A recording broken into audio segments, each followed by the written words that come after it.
All right, YouTube. This is my friend Philip, and he is nervous, but we are starting his D4. What is it, Philip? It's a 1940 D4 7J with a pony motor. So he wraps a rope around there.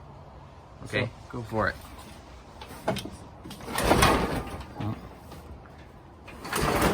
Oh, no go yet. So last time Philip fired this up, it was blowing oil out the crankcase breather right there.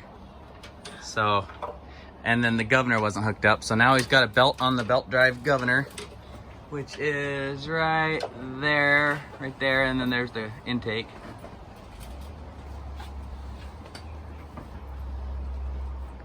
Good old ether. He ain't messing around now. Oh.